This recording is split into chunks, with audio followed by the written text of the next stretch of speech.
Bonjour, salam alaikum, paix à vous, comme on dit en arabe dans ma langue maternelle. Je m'appelle Sabah Rahmani, je suis journaliste et anthropologue depuis bientôt presque 30 ans et je travaille avec des peuples autochtones et notamment sur leur relation à la nature, leur relation animiste.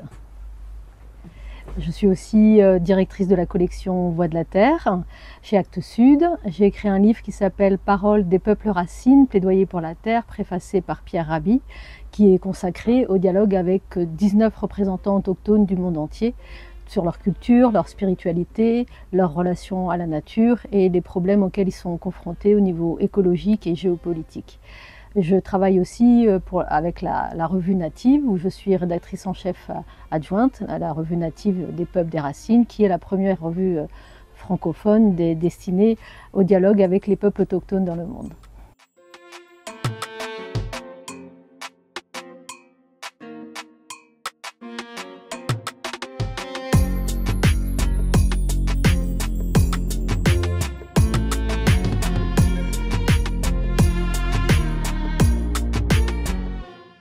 Je suis née il y a bientôt 50 ans dans une ville qui s'appelle Nogent-le-Rotrou dans le Perche. Je suis la dernière de 9 enfants de parents marocains, d'une mère berbère et d'un père arabe du Maroc. Et mes parents donc, sont venus dans les années fin 50 pour mon père et début des années 60. Ils ont ramené les premiers enfants et ensuite moi je suis née dans cette ville, dans cette région où j'ai grandi. Mon père était plâtrier, et ma maman mère au foyer. Et j'ai vraiment eu une enfance très heureuse et très vite biculturelle, hein, évidemment, puisque à la maison, on parlait arabe, il y avait la tradition marocaine, et à l'école, j'étais dans la culture française, et régulièrement, pendant les vacances, on retournait au Maroc vivre avec la famille, avec mes grands-parents berbères, dans ces régions qui sont des semi-montagnes, où là j'ai mes plus beaux souvenirs d'enfance, notamment de connexion avec la nature, parce qu'il y avait une relation presque animiste avec cette nature, très sensible. Et je dis toujours que la culture marocaine m'a donné, via ma famille, via mes ancêtres, m'ont donné une sensibilité intuitive et corporelle qui était différente de l'éducation en France, que j'ai beaucoup aussi aimée à l'école. Et je dis toujours que voilà, l'école française a nourri mon intellect, et l'éducation arabo-berbère de mes parents a nourri ma sensibilité.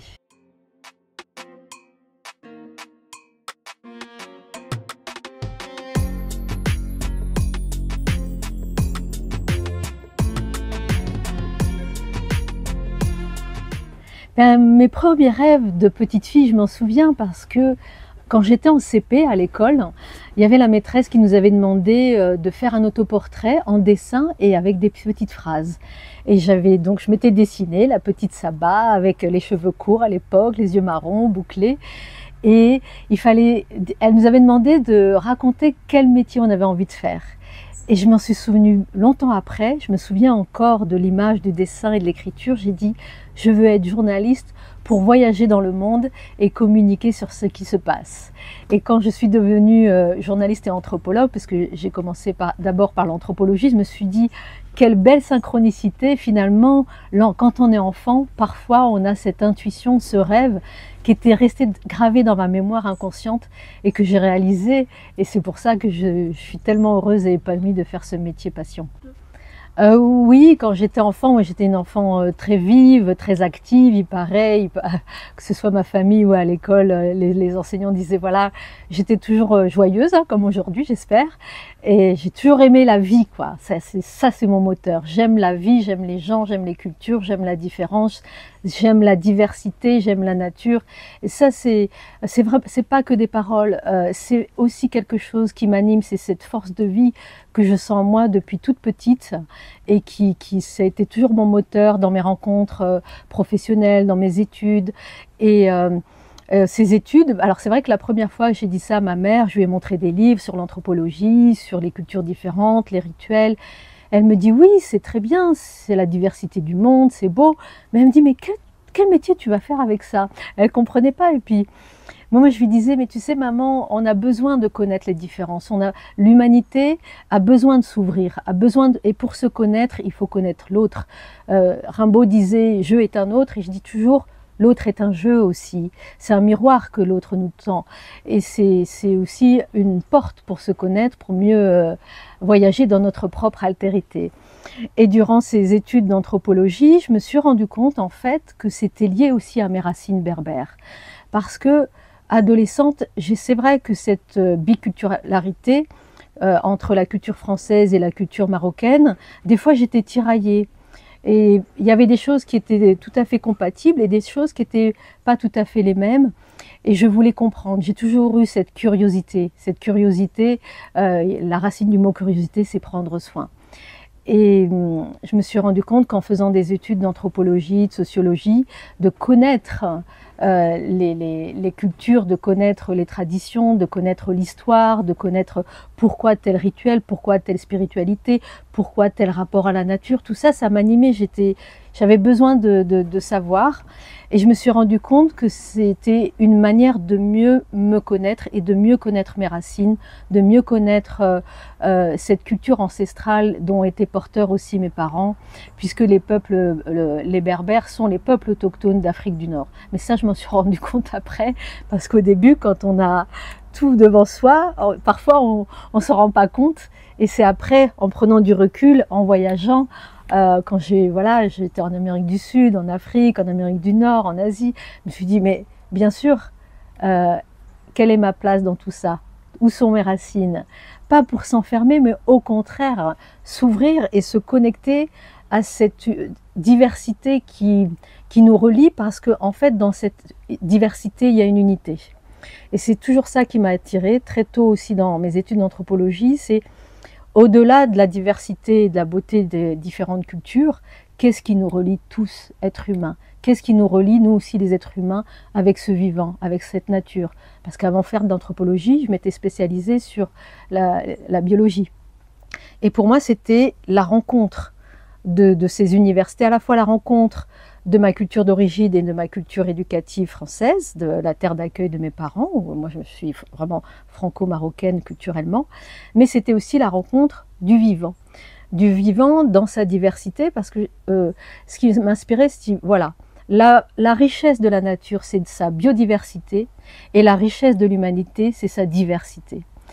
Et quand les deux se rencontrent, finalement, c'est retrouver l'harmonie des vivants.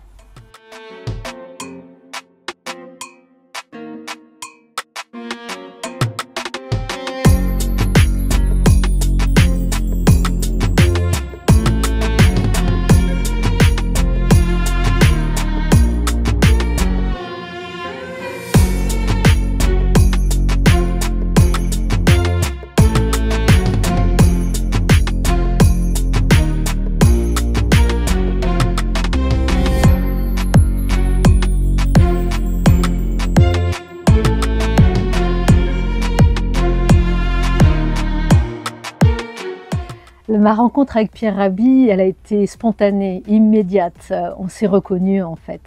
J'étais allée le rencontrer pour une interview et très vite on a commencé à discuter de nos racines communes, puisque Pierre était originaire d'Algérie, d'une oasis, et de cette sensibilité qu'il a eue avec la nature. On en a très vite parlé. Ce dont je parlais au début de cette interview, c'était qu'au Maghreb, les peuples autochtones, enfin les descendants, donc que ce soit des Marocains d'origine arabe ou des Marocains d'origine berbère, ont gardé, même dans la culture musulmane, une part animiste, une part très sensible avec ce lien qui nous connecte avec la nature.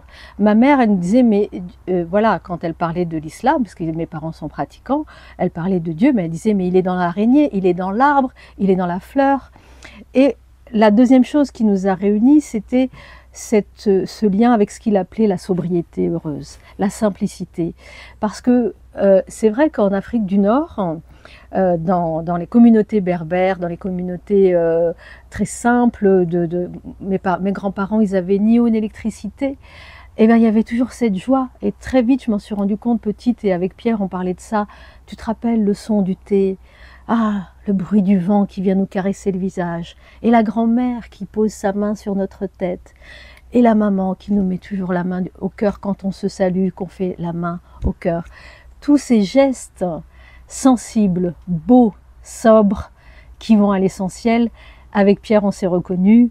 Et on est restés amis pendant jusqu'à son départ, paix à son âme. Et quand l'éditrice, c'est vrai qu'elle a pensé à lui aussi pour faire la préface parce qu'elle savait qu'on était amis, il a immédiatement accepté parce qu'il a un lien aussi, il aimait beaucoup la sagesse des peuples autochtones et on parlait souvent de nos rapports à nos racines et aussi aux racines de ces peuples autochtones du monde entier où on retrouvait cet universel, ce lien sacré à la nature, ce lien sacré au vivant, ce lien sacré qui vise l'harmonie dans la diversité.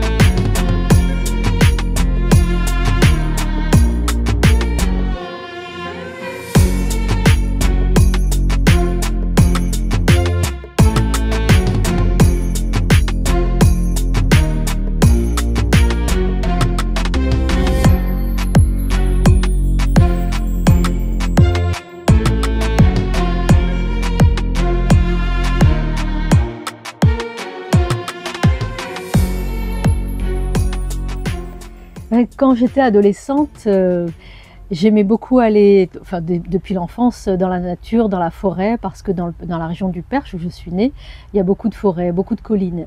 Et nos parents nous emmenaient beaucoup se promener le dimanche, mes frères et sœurs, on y allait en famille. Et déjà, on embrassait les arbres à l'époque. On jouait. Et au lycée, du coup, j'ai voulu devenir forestière. Je m'étais dit, tiens, on me disait, qu'est-ce que tu veux faire plus tard? Je dis, forestière, parce que je voudrais apprendre à reconnaître les arbres, à reconnaître les fleurs, les plantes, je voudrais connaître tous ces mots. J'étais très curieuse, vraiment. Pour moi, l'école, c'était une ouverture au monde. C'était pas du tout lourd, parce que j'avais cette soif d'apprendre. Et parce que j'avais une capacité d'émerveillement que j'espère avoir toujours et que je espère avoir jusqu'à la fin, parce que on apprend tout le temps, il y a toujours cette surprise, l'émerveillement c'est la surprise, on dit ah tiens, ah ça j'aimerais bien savoir comment c'est, cette curiosité, et peu importe si on retient ou pas, mais c'est une rencontre de savoir. Et du coup, ça nous interroge, ça nous remet toujours en question. Il n'y a pas de certitude, c'est le savoir, il est vivant comme nous. Et après, donc, j'ai fait un bac scientifique avec une option biologie. Et j'ai fait une année de mathématiques supérieures biologie, une classe préparatoire, parce que je voulais faire l'ENGREF, l'École nationale de la gestion des eaux et des forêts. Et finalement, j'ai fait une année à Paris de prépa et je me suis rendu compte que ça ne me correspondait pas parce qu'il n'y avait pas assez d'humains. Et donc ça m'a remis en question, je me suis dit qu'est-ce que je peux faire, je sentais au fond de moi qu'il me manquait quelque chose dans ces études en lien avec le vivant, donc que j'avais choisi. Et une fois j'étais allongée, je faisais une sieste et je pensais, et d'un coup, paf, je me suis dit je veux faire des études en sciences humaines. C'est venu vraiment comme ça et je me suis réveillée comme ça et ça a été un éclair, une évidence. Et je suis allée à l'université pour voir quelles étaient l'inscription pour l'année d'après. Et voilà, c'est là que j'ai commencé mes études en sociologie. Après, en approfondissant, à l'époque, on ne pouvait pas faire tout de suite anthropologie, mais l'anthropologie. Et là, ça a été une révélation, mais vraiment. Parce que je me suis dit, ah, Eureka, alléluia, c'est ça que je veux faire, c'est ça que j'ai senti en moi, c'est connaître la nature à travers les cultures humaines. Et là, je réconciliais une dualité qui me tiraillait. Et ça, quand j'aime ces unions, j'aime quand il y a un chemin, quand il y a un carrefour et qu'il y a un chemin qui réunit les carrefours. Et durant ces études d'anthropologie, j'étais passionnée, je le suis toujours, parce que ça m'a ouvert encore plus l'esprit, ça m'a ouvert encore plus le cœur, ça m'a ouvert encore plus la sensibilité. Je me suis dit, ah enfin, je vais pouvoir exprimer cette double culture qui est en moi, cette éducation intellectuelle à la française et cette éducation sensible à l'arabo-berbère. et je me suis évidemment très vite spécialisée sur l'anthropologie en lien avec la relation avec la nature, ce qu'on appelle l'animisme. Comment les spiritualités, les cultures entretiennent ce lien avec le vivant, que ce soit le règne minéral, végétal, animal, cosmique, puisque les astres aussi font partie des cosmologies des peuples autochtones. Et là, je me suis éclatée dans le sens ouverte comme une fleur, quoi. Je me suis épanouie. Et j'ai été très vite, je travaillais à l'époque, j'étais boursière, mes parents n'avaient pas les moyens, j'étais à Paris, donc je travaillais, j'étais aussi caissière pour gagner des sous pour mes études et aussi pour aller voyager parce que je me suis dit, je veux aller très vite sur le terrain, rencontrer ces populations. Et c'est vrai que la plupart de mes camarades, eux, ils avaient choisi une spécialité, une culture, on va dire une population, soit en lien avec des choses qui étaient liées avec leurs racines ou avec de la famille. Et moi, on me demandait, toi, tu veux te spécialiser sur quelle région du monde, avec quel peuple? Et à l'époque, j'avais dit, j'avais donc 20 ans, j'avais dit, ben, moi je veux me spécialiser avec les peuples andins du Pérou, d'Amérique du Sud, des Andes, Bolivie. Et on me dit, ah bon, tu veux pas te spécialiser sur la culture arabo-musulmane, du Moyen-Orient ou le Maghreb? Et je leur ai dit, ben non, pourquoi je serais obligée? Pourquoi je serais obligée forcément de m'intéresser qu'à ma propre culture d'origine, à mes racines? C'est pas que je le rejetais, mais moi j'avais envie de voyager à 21 ans. À 20 ans, on a envie d'aller voir le monde. Enfin moi c'est ce que j'étais animée par ça, j'étais curieuse. En plus il y avait un dessin animé qui avait marqué mon enfance, mon adolescence, c'était Les Mystérieuses Cités d'Or, avec 3 enfants qui voyageaient à bord du Condor. Sacré, c'était merveilleux. En plus il y avait ces petits documentaires à la fin d'archéologie, d'anthropologie. Ça me passionnait. Et là, j'ai réalisé un de mes rêves et je suis allée passer 2 mois pour la première fois. J'avais 21 ans au Pérou, en Équateur, Pérou, Bolivie, et je me suis arrêtée en Bolivie. Et là, j'ai commencé un terrain d'études sur la relation à la nature d'une communauté aymara, et notamment à travers une forme de chamanisme des guérisseurs et sur cette relation avec la nature.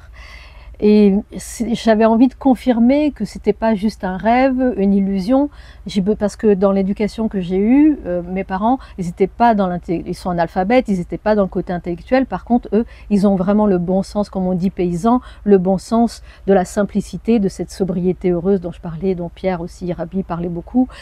Et ça, pour moi, ça a toujours été important. C'est un équilibre corps-esprit. Et en anthropologie, c'est ce qu'on peut retrouver. On a à la fois l'étude de terrain et on vit avec les gens, on fait l'observation participante, on est avec eux, on rit avec eux, on travaille avec eux. Et ensuite, il y a la part intellectuelle qui vient une fois qu'il y a du recul. Parce qu'il faut mettre les mains dans le cambouis, c'est important. Il faut mettre les mains dans la matière pour qu'après, on puisse se nourrir et s'inspirer. Moi, je ne crois pas à l'inverse. Je crois vraiment en la force de l'action et qui vient nourrir notre réflexion, et pas l'inverse. Mais c'est vrai qu'en Occident, c'est vrai, à la fac, on avait parfois tendance à faire l'inverse, d'abord la réflexion et l'action. Mais tout va bien, c'est des allers-retours. Hein. Mais en tout cas, ce premier terrain m'a marqué. Je me suis dit, évidemment, après tout a été aligné, tout le chemin a été ouvert après ces études. Donc à la fin de mes études, j'ai eu mon premier enfant. Et les gens ils m'ont dit, mais comment tu vas faire? C'est pas possible d'aller sur le terrain avec un enfant. Je dis, mais douce, ils n'ont pas d'enfants chez les peuples autochtones. Je dis, mais il y a des enfants partout. Pourquoi on ne pourrait pas aller avec ces enfants sur le terrain? Et voilà, c'est vrai que mes parents, mes frères et sœurs, comme j'étais la petite dernière, ils me disaient toujours, elle n'a pas peur, elle y va, elle fonce. Et moi je dis, mais peur de quoi? La peur, elle est beaucoup dans la tête. Alors bien sûr, je prenais pas de risques, hein, même quand j'ai voyagé seule hein, les premières fois, même souvent. Et les gens me disaient, mais t'as pas peur? Je dis, mais non, parce que j'ai une confiance. J'ai vraiment confiance en ma belle étoile, j'ai confiance en la vie. Et en même temps, je suis terre à terre dans le sens où je suis observatrice, je regarde, j'aime communiquer avec les gens, j'aime parler les langues, et ça c'est à partir du moment où on met un peu les chances et les outils de notre côté, ben après, nul n'est à l'abri de tous les dangers évidemment, mais si on a un petit peu de prévoyance, de bon sens et de pragmatisme, tout se passe bien. Voilà, j'allais pas en terrain de guerre, donc j'allais dans terrain ouvert, et mes premières rencontres avec les populations autochtones se sont faites assez spontanément, et la première qui m'a marquée, c'est quand je me suis retrouvée sur le lac Titicaca, à la frontière entre la Bolivie et le Pérou. Je suis allée dans une famille du peuple Urubu, et là, quand j'ai mangé le soir avec eux, j'étais logée chez eux, on a commencé à manger par terre avec les mains, comme ça, et il y avait un silence et un sourire. Et là, je me suis dit, oh, ça a été comme une Madeleine de Proust. Je me suis retrouvée chez mes grands-parents berbères au Maroc, quand on mangeait comme ça. Et la terre, la maison il y avait le patio, on mangeait dehors. Je me suis dit, oh, mais magnifique, en fait, je reconnecte avec mes racines aussi. Je reconnecte avec des choses simples quand on mange près de la terre, avec les mains. Ma tante, elle disait, une fourchette, ça a 4 doigts. Nous, on en a 5, donc c'est quand même plus pratique. Et le goût n'est pas le même. Et ça, parce que je me suis rendu compte que je pouvais être pleinement moi-même avec eux. Et je me suis rendu compte qu'avec les peuples autochtones dans les communautés, je retrouvais cette simplicité heureuse que je vivais avec mes grands-parents, avec la famille au Maroc, et c'était simple. Alors ça ne veut pas dire que c'est idéal, hein. Il y a aussi, toutes les cultures ont leurs forces et leurs fragilités, mais ça, ce rapport à la joie, à la simplicité, à la terre, je le retrouve aujourd'hui, et je l'ai retrouvé après avec d'autres peuples autochtones. Partout où je vais, c'est ça le point commun. Il y a une capacité de grande connexion au vivant, et une capacité aussi de résilience, parce que ces peuples aussi peuvent souffrir de la maltraitance qu'ils subissent, parfois aussi de la faim pour certains. Mais ils ont une capacité à dépasser les problèmes que je trouve magnifique, parce qu'ils nous remettent au cœur de l'essentiel. On est vivant. Et c'est ça la première bonne nouvelle. Et à partir de là, les autres problèmes, on peut les résoudre. On peut les résoudre avec le temps, avec la sagesse, avec le côté pratique.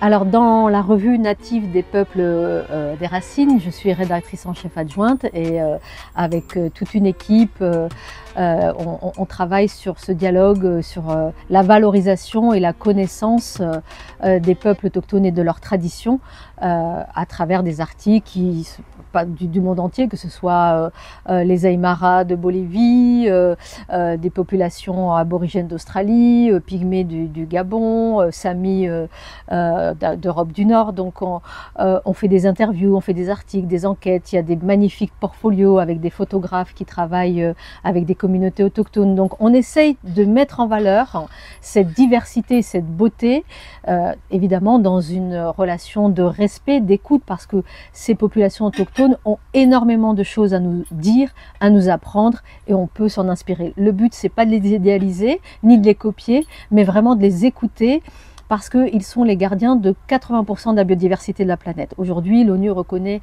cela, et qu'ils sont à peu près 475 millions de personnes dans le monde, c'est 5-6% de la population mondiale qui préserve autant. Et voilà, nous en Occident, comment on peut s'en inspirer, comment retrouver nos propres sagesses, comment retrouver nos propres racines de ce lien au vivant, parce que c'est pas juste quelque chose qui est réservé au peuple autochtone. Eux, ils l'ont maintenu. C'est nous, on s'est déracinés. Parce que, comme je dis dans mon livre, c'est l'arbre de l'humanité qui doit être renourri, qui doit être revitalisé, parce qu'on a des racines communes, on a un tronc commun, et toutes les cultures, dans la symbolique, c'est des branches. Comme on parle dans toutes les cultures, enfin pas dans toutes, mais dans de nombreuses cultures, de l'arbre de vie. Et c'est ça qu'on essaye de mettre en valeur. Et dans la collection Voix de la Terre, que je dirige chez Actes Sud aussi, c'est la même chose. On essaye de mettre en valeur cette relation au vivant, que ce soit chez les peuples autochtones, mais aussi chez nous. Il y a des livres qui parlent de notre relation au territoire, des personnes qui prennent des initiatives pour revitaliser, raviver ces connexions au vivant. C'est le vivant, c'est pas que l'extérieur, c'est en nous, c'est nous cette nature. Donc se réconcilier avec la nature, c'est se réconcilier avec soi-même. Et dans cette collection Les Voix de la Terre, toutes les formes d'expression de cette relation sont racontées dans des récits, dans des livres.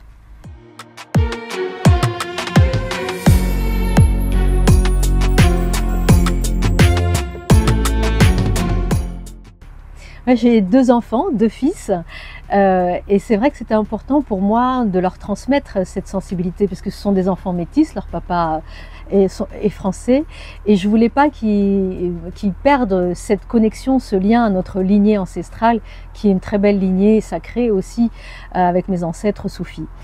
Et donc je les ai régulièrement emmenés au Maroc, et par exemple mon deuxième fils, il avait 14 ans et j'ai voulu l'emmener dans le désert. L'aîné, je l'avais emmené déjà, il avait 6 ans. Pourquoi le désert? Parce qu'il y a une connexion qui est très forte pour moi dans ce milieu-là, naturel. Et une fois, j'étais en Algérie, j'avais fait un reportage chez les Touaregs, et il y a quelqu'un un Touareg qui m'a fait connaître un proverbe que j'aime beaucoup, qui se dit « Dieu créa les terres vertes et fertiles pour que l'homme y vive, et le désert pour qu'il y retrouve son âme. » Et quand j'ai emmené mon fils pour ses 14 ans, je lui ai fait la surprise, et il m'a dit « Maman, je ne pensais pas que ça allait être aussi bien. » Et on a vu des comètes, des étoiles, et on a vécu avec les nomades, avec les dromadaires, on était en autonomie pendant une semaine. Et maintenant, j'emmène des amis, des gens dans le désert aussi, les accompagne. Si, si,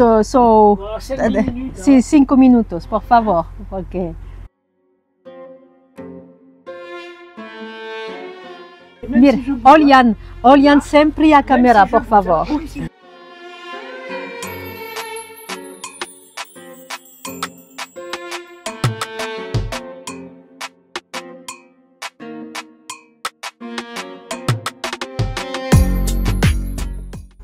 Je suis très heureuse aujourd'hui de vous présenter mes grands amis, c'est même plus que des amis, c'est ma famille, une de mes familles spirituelles, les Karirishoko, la cacique Tanone, oui, qui est ici, à mes côtés, qui est ma maman du Brésil, elle dit que je suis sa fille de France, et son fils, mon frère, Orurai, qui est le pagé, le chaman de sa communauté Karirishoko. Les Karirishoko sont un peuple autochtone qui vit au Brésil, ils sont 5000 à peu près, et donc Tanone a été la première femme chef cacique de sa communauté, et elle est très heureuse aussi que maintenant la transmission se fasse avec son fils chaman. A cacique Tanone, se você pode se apresentar? Sim. Bom. Eu sou a cacique Tanone Karirishoko do Nordeste. E só tenho a agradecer ao Grande Espírito por estar aqui nesse momento. Je suis la cacique Tanone, je suis du peuple Karirishoko dans le nord-est du Brésil, et je voudrais remercier le Grand Esprit d'être là.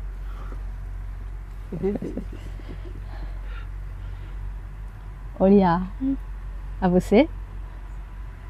Kangekeretu, Eritsoho, Etsanka, Ururai, de Crodicele, Etsamboa, Natia, Karirishoko.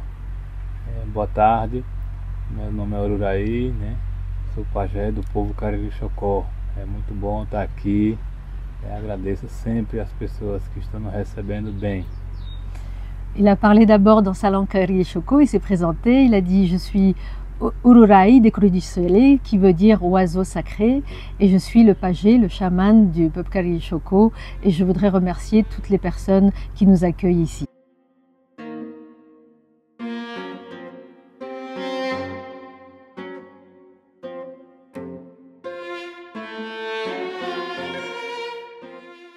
Ele disse que ele foi outra vez no evento, na conferência de nós. Ele viu vocês com os cantos. Ele quer perguntar o que significa os cantos para vocês que cantaram da Karirishoko. Na verdade, nossos cantos, todos eles, para nós, são sagrados, porque na idade de criança, de 5 anos, a gente já vai se dedicando àquilo que pertence a nós, En vérité, tribal. En vérité, pour nous, tous les chants sont sacrés. On apprend à chanter dès l'âge de 5 ans aux enfants et c'est comme ça qu'on commence la transmission de nos traditions tribales. Quand j'invite des amis autochtones, ils ne sont pas les seuls, il y en a d'autres aussi qui viennent en France, c'est aussi pour que les citoyens français puissent avoir la chance de la rencontrer. Moi j'ai eu cette chance pendant 30 ans et je continue à l'avoir, Dieu merci, de les rencontrer, d'être sensible à leurs messages, mais aujourd'hui ils ont aussi beaucoup de choses à nous dire, ils ont envie de transmettre ces messages directement. Pas qu'on parle à leur place, mais que ce soit eux, avec leur connaissance, leur sagesse, leur énergie, leur grande humilité, leur grande joie, de venir passer les messages. Ce matin, par exemple, on était avec des enfants, c'était merveilleux, ils avaient énormément de questions, et ils ont eu cette curiosité naturelle, sans tabou, et Tanone Ororai adore rencontrer ses enfants, on rencontre des citoyens, donc... et ils viennent semer les graines pour essayer de reconnecter ici avec nos propres racines sacrées, de ces relations de respect avec la mère nature. Si vocês querem dizer algo, message pour que vocês vêm na França, qual é o message? Je leur ai dit, quel est votre message pour les citoyens français? É o segundo ano que eu venho, né? E sempre para tá trazendo o nome do nosso povo. Et dit, ça fait la deuxième année que je viens ici en France, j'apporte la culture, la sagesse de mon peuple. Trazendo mostrando um pouco da nossa cultura, né? Um pouco do nosso trabalho. J'apporte un peu de notre culture, de notre travail. Passando as mensagens do Grande Espírito para as pessoas que vêm ao nosso encontro. Et nous passons des messages du Grand Esprit avec les personnes qui viennent à notre rencontre. E pedir ao Grande Espírito que sempre esteja abençoando a todos, né? Et on demande toujours que le Grand Esprit puisse bénir toutes les personnes qui viennent à notre rencontre. Que as pessoas tenham paz em suas casas. Et que ces personnes soient en paix aussi dans leur maison, dans leur santé et dans leur joie. E Tanone, se você quer dizer qual, porque a mãe natureza é sagrada para vocês? Et je lui demande pourquoi la nature est sacrée pour eux. A floresta sempre foi a nossa maior riqueza dos povos originários indígenas e muitos que respeitam. Et donc pour nous, la forêt est la plus grande richesse de la vie, c'est pour ça nous la respectons beaucoup, nous les peuples originaires, les peuples autochtones. Então a gente tem que manter esse respeito e a nossa fé no Grande Espírito e no sagrado da Mãe Terra e preservar aquilo que nos pertence e a todos. Et donc nous, notre rôle, c'est de préserver cette nature qui est sacrée, la terre-mère, et aussi avec l'aide du Grand Esprit, parce que c'est pas que pour nous, c'est pour tout le monde. Ele disse se pode falar que você pensa de mim, Que de você ou dele? Não, de mim. O que eu penso de Sabá? Sim. O que eu penso de Sabá é admirar a coragem dela, a expérience et la patience qu'elle a avec nous. C'est trop mignon, je suis émue, pas forcément. Elle dit, j'admire son courage, son travail et sa patience avec nous. Et você que pensa de mim? Que você pensa de mim? Minha irmã Sabá. Ma sœur Sabá. É por causa dela que nós viemos até aqui nesse país, né? C'est grâce à elle que nous sommes ici en visite en France. Esse conhecimento dela aqui com as pessoas. Et que nous pouvons connaître les gens qu'elle connaît. Com toda essa organização de estar trazendo a gente e a gente ter essa oportunidade de divulgar nosso conhecimento. E ela et donc de rencontrer toutes ces personnes qui organisent aussi toutes ces rencontres et de pouvoir donner l'opportunité aux personnes de les rencontrer eux et de connaître mieux leur culture. É uma guerreira, batalhadora, é uma guerreira. Il dit c'est une guerrière. Et ben, moi, je voudrais leur dire aussi que je les aime, hein, ils le savent, et que tout est une question d'amour en fait, et que ce moteur-là du vivant, c'est ça qui nous fait dépasser tous les obstacles.